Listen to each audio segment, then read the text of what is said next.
Senator Loren Legarda, legal nga ba ang pag-upo sa upuan ng isang Senate President kahit ito ay walang botohan? So mga kababayan, bago natin pagpatuloy ito, hindi po kalimutan mag-subscribe po dito sa ating YouTube channel. So kahapon nga mga kababayan, talaga namang kumuha ng atensyon itong nangyari po dito sa Senado. Yung pag-upo po at yung pagtawag po ni Senator Mig Zubiri kay Senator Loren Legarda na Madam President. So ito, panoorin po natin ang isang legal expert po na si Attorney Neil Abayon kung ito ba ay legal, no? Ang pagpalit ng SP na walang botohan. Okay, so good day po my fellow taong bayan, mga ka-Seymour. So pag-usapan po natin itong nangyari sa Senate today, February 4, 2026, kung saan ang sabi po ni Senator Mig Zubiri pag-resume po ng live stream ng Senate session today ay Madam President po yung tinawag niya kay Senator Loren Legarda. Tapos si Senator Loren yung nakaupo dun sa rostrum. Okay, so explain ko po sa inyo kung ano ibig sabihin yan. Senate President na ba talaga si Senator Legarda kasi Madam President tinawag, tapos nakaupo siya dyan. And explain ko na lang din po kung paano ba talaga yan mapalitan at pagbotohan sila ng Senate President sa Senado. Okay, so brief facts lang po muna tayo. Ang nangyari lang naman po talaga is that during the course of this week po, nagkaroon ng mga kwento-kwento na magkaka-change daw in Senate leadership. Papalitan daw po yung Senate President and that si Senator Loren daw yung papalit at magiging the very first female Senate President. Okay, so yan po yung pinaka-start nito. However, kahapon lang po, kung panoorin po ninyo or search po ninyo, makikita nyo naman yung mga statements na nilabas nila Senate President Tito Sotto, kung saan sinabi po ni SP Sotto kahapon ay hindi naman magkakaroon ng change of leadership. And then today, may mga ilan pong news outlets na nag-announce na magkakaroon nga po talaga ng change of leadership and that more or less nasa 17 daw po yung boboto kay Senator Loren Legarda. And then yung pinaka nangyari po talaga sa Senate session kanina, nagkaroon po muna sila ng mga actions or mga ginawang bagay sa Senate plenary. And then biglang sinuspend yung session ng sobrang tagal. So ako po, inaabangan ko rin yun habang nagpi-pleading work ako. Naka-play lang sa gilid ko yung on standby, yung Senate session. Then after po nun, biglang nag-resume yung session nila. Tapos yung nangyari, finlash po or pinakita na si Senator Loren Legarda yung nakaupo dito sa rostrum. Tapos yun po, Madam President ang sabi ni Senator Zubiri sa kanya. And then sabi po doon ni Senator Loren na they will be adjourning session although wala daw yung minority sa plenary. Pero anyway po, ang nangyari pa rin, nagka-adjournment ng session tapos resume sila this coming Monday. Okay, so ngayon, ang dating niyan in the eyes of an ordinary person who viewed this happening ay mukhang si Senator Loren po yung naging Senate President kasi siya yung nakaupo doon sa taas tapos Madam President yung tinawag. Okay, so una-una po ang kailangan nyo tandaan dyan, ang nakaupo po kasi talaga dyan sa rostrum, pag siya po yung presiding officer, President po talaga yung tawag. May it be Mr. President pag lalaki or Madam President pag babae. Pero hindi po ibig sabihin nun na siya na talaga yung actual Senate President. Kasi yun nga po, as long as nakaupo ka po dyan sa rostrum, President po talaga yung tawag. So ayan mga kababayan, malinaw po dito na sinabi ni attorney na kahit sino po ang uupo dyan ay pwedeng tawagin na Madam or Mr. President po. So yan po ang una talaga ninyo kailangan tandaan. Okay, so ngayon po explain ko sa inyo kung paano ba talaga yung proper way, ano yung nakalagay po sa Constitution para magka-change in leadership sa Senate.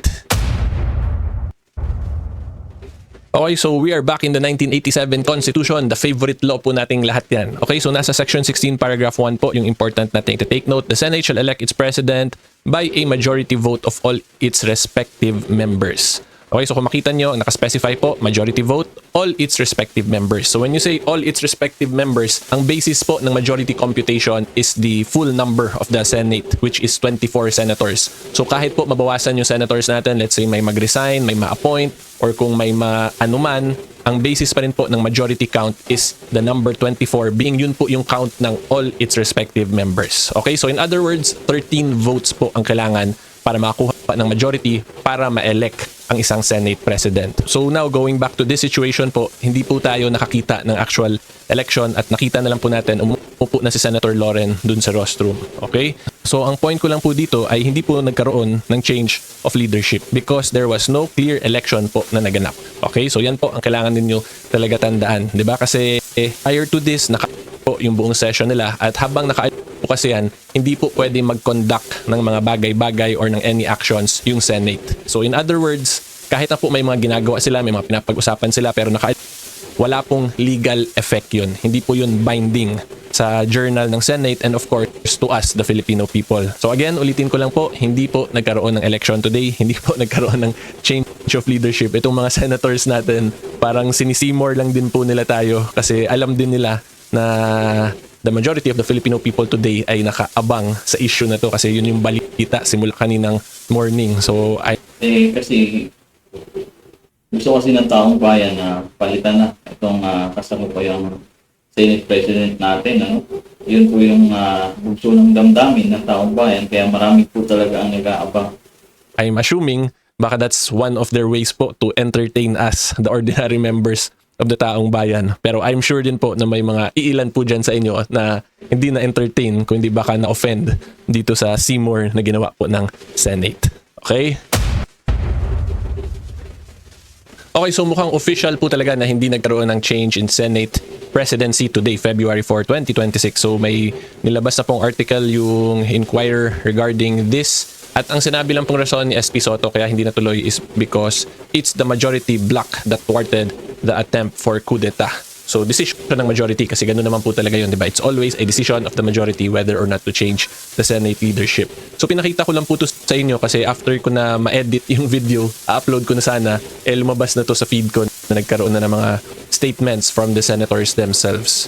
Okay, so yan lang po. And then idagdag ko na lang din, ang question natin ngayon is kung wala na ba talagang pag-asa magkaroon ng change come this Monday, February 9, 2026. Okay, so based po from my experience in the House of Representatives, although hindi naman Senate, HOR lang po yung experience ko, mabilis lang po talaga yan magkaka-change in leadership kung talagang gusto magkaroon ng change in leadership. So from today po, Wednesday, Thursday, Friday, Saturday, Sunday, so that's a difference of 4 days, pwede pong madami ang mga underground na mga mangyayari-yari that could lead to a possible change of leadership in the Senate. Okay, so yan lang po at i-clarify ko lang din po, hindi ko sinasabing magkaka-change talaga sa Monday. Ang point ko lang, kung gusto talaga ng majority ng Senate magka-change, kayang-kaya po yan in a span of 4 days.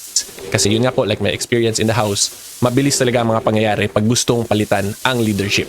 Okay, so yan lang po ang gusto ko din idagdag.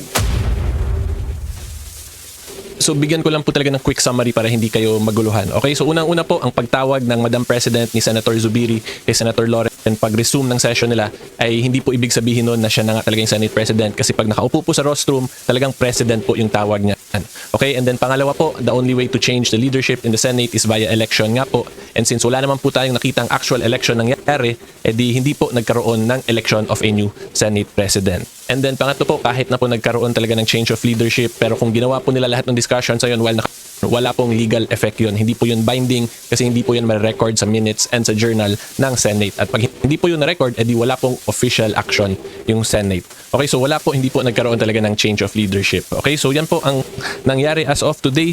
So ang next question na lang po natin is kung magkakaroon ba talaga ng change of Senate leadership. So ang gagawin na lang po natin yan is abangan po natin pag-resume nila sa Monday kung may mangyayari pa bang mga ganito na bagay-bagay. Okay, So mga kababayan, ayan, narinig po natin si Atty. Neil Abayon. Sana naliwanagan po tayong lahat patungkol po dito sa pag-upo po nitong si Senator Loren Legarda dyan po sa upuan ng isang Senate President. So kung may opinion po kayo, comment nyo lang po dyan sa baba. Maraming salamat po.